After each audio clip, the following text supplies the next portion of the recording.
Dulu Yugoslavia memiliki pasukan timnas sepak bola yang cukup disegani. Namanya besar di era perang, tak disangka sepak bola menjadi salah satu alat yang membuat terjadinya perpecahan di negara tersebut. Hal ini bisa terjadi karena sepak bola turut jadi alat propaganda rezim komunis. Timnas Yugoslavia mengawali kiprahnya di Olimpiade 1920, waktu itu mereka dibantai 0-7 oleh Cekoslovakia. Butuh waktu 10 tahun bagi Yugoslavia menata sistem sepak bola yang baik. Timnas berjuluk Plavi ini mulai menjadi pesaing utama negara kuat seperti Brasil, Uni Soviet, Jerman Barat, dan Argentina setelah menempati peringkat 4 pada Piala Dunia Uruguay 1930. Jangan lupa tekan tombol subscribe dan lonceng untuk mendapatkan notifikasi dari Epic Football. Bisa dibilang masa keemasan Yugoslavia terjadi pada era 1960-an. Pemain-pemain mereka unggul dalam urusan fisik dan kualitas taktik yang mumpuni. Dražen Jerković dan Dragan Zacic menjadi dua pemain bintang Yugoslavia era 1960-an hingga akhir 1970-an. Meski tak meraih trofi Piala Dunia atau Euro, namun Yugoslavia menjadi salah satu saingan tim-tim kuat. Yugoslavia sukses masuk 4 besar Piala Dunia Chili 1962. Sementara di ajang Eropa, tim Balkan ini menjadi runner-up pada 1960 dan 1968. Warisan sepak bola Eropa Timur, terutama Yugoslavia, sudah ada sejak politik komunis. Sejak mendapat medali perunggu sepulang dari Uruguay, Yugoslavia seakan terobsesi dan menjadikan Brasil sebagai panutan. Maka dari itu, negara ini mendapat julukan Brasilnya Eropa. Kemudian Yugoslavia dipilih menjadi lawan kehormatan pertandingan perpisahan Pele pada 1971. Tapi kalau berbicara soal sepak bola Yugoslavia, bukan hanya perjalanan timnas sepak bolanya saja yang menarik, melainkan pengaruh komunisme dalam sepak bola Yugoslavia yang juga menarik dibahas. Usai Perang Dunia Kedua, Partai Komunis menyerang tim-tim yang berdiri selama rezim fasis. Hal ini mengakibatkan terciptanya ruang bagi klub-klub baru yang didirikan dan didukung oleh pemerintah komunis. Di antaranya ada Partizan Beograd yang mewakili Tentara Rakyat Yugoslavia atau JNA. Selain itu ada juga futbalski klub Crvena Zvezda, Red Star Belgrade yang melahirkan salah satu klub dengan kelompok supporter paling loyal di dunia. Pada saat itu Yugoslavia yang dipimpin oleh Marsekal Josip Tito sangat berambisi ingin menyatukan Yugoslavia melalui kediktatorannya. Sama seperti kepemimpinan Franco di Spanyol, Josip Tito tak memberi ruang bagi kaum nasionalis atau federalis Serbia dan Kroasia untuk mendapatkan suara yang layak didengar publik selama 40 tahun kepemimpinannya. Pemerintah Josip Tito hanya satu, Yugoslavia adalah Republik Federal dan akan tetap seperti itu.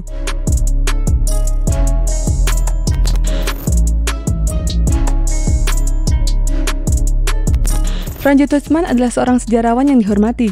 Tulisannya menyulut api dari gerakan musim semi Kroasia pada awal tahun 1970-an. Mantan presiden klub Partizan Beograd ini nasibnya berakhir di penjara, sebab Tuđman mengubah klub itu menjadi simbol sosialisme. Bukti lain dari sepak bola Yugoslavia yang banyak terpengaruhi oleh politik adalah sejarah dinamainya tim Red Star Belgrade. Red Star merupakan simbol modern dari sentimen nasionalis yang digunakan untuk menyalurkan semangat Miloš Obilić, ksatria Serbia yang berhasil membunuh pemimpin oposisi pada Perang Kosovo 1389. Partizan dan Red Star menjadi dua contoh klub Yugoslavia yang membawa politik ke stadion dan tribun. Pemimpinannya mengendarai klub tersebut untuk kepentingan kemerdekaan, sementara para supporter sibuk menyebarkan propaganda dan paham yang mereka yakini dari satu sektor ke sektor yang lainnya. Partizan yang nasionalis dan Red Star yang sentimen nasionalis merupakan akar rivalitas berdarah keduanya di sepak bola hingga hari ini. League of Communists menjadi satu-satunya partai yang berkuasa pada saat itu. Partai Komunis yang diketuai oleh Josip Tito ini juga menguasai sepak bola Yugoslavia. Sistem liga yang ditunggangi politik juga membawa dampak ke tribun supporter. Arkan, seorang pemimpin kelompok Ultras Red Star bernama Delije, bisa dibilang menjadi pahlawan sukarela kemerdekaan Serbia. Ia memulai perjuangan melawan penjajah dari tribun stadion. Arkan dianggap bak Milosnya Delije memimpin kelompok Ultras ini seperti berperang, melawan kediktatoran pemerintah Yugoslavia dan berjuang di dalam stadion untuk Red Star dan di luar stadion untuk negaranya. Arkan yang dihormati memiliki ratusan pasukan di belakangnya. Kesemuanya adalah anggota dari Ultras Delije yang notabene supporter Red Star.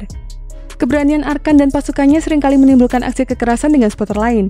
Oleh karena itu, musuh supporter Red Star bukan hanya Partizan saja, namun mereka punya sejarah panas ketika bertemu dengan Dinamo Zagreb dari Kroasia yang saat itu mereka masih bermain di liga yang sama.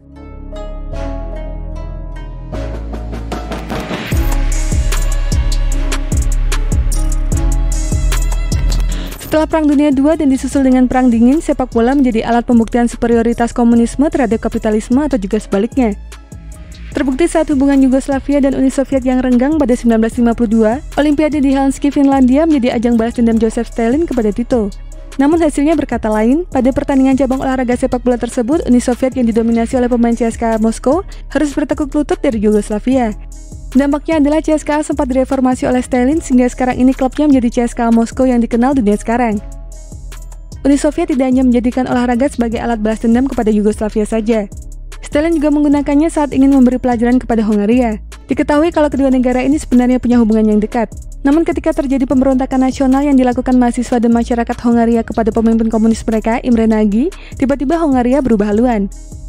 Nagy secara mengejutkan bersikap pragmatis, membongkar polisi rahasia negara, menjanjikan pemilu yang bebas, dan berencana untuk mundur dari aliansi militer Pakta Warsawa yang dikendalikan Soviet. Sikap Nagy ini tentu saja tak disukai Uni Soviet. Uni Soviet sempat menduduki Budapest sebagai reaksi mereka terhadap kebijakan Nagy. Hal ini juga merembet ke ranah olahraga kedua negara yang saling membalas dendam di arena. Pada 6 Desember 1956, 2 hari setelah invasi Budapest, Uni Soviet dan Hongaria bertemu di semifinal Polo Air Olimpiade Melbourne. Pertandingan ini dikenal sebagai pertandingan berdarah di air. Hongaria memenangkan pertandingan dengan tensi yang cukup panas. Bahkan tim polo air mereka meraih medali emas pada Olimpiade tersebut. Hongaria kemudian bertemu lagi dengan Uni Soviet di lapangan hijau 2 tahun kemudian. Tidak seperti tim polo air yang berjuang mati-matian, justru Hongaria yang saat itu bermain bertahan malah harus menelan pil pahit. Mereka kalah di leg pertama yang diadakan di Moskow dengan skor 1-3. Sementara di leg kedua, mereka juga tak mampu membalikkan keadaan.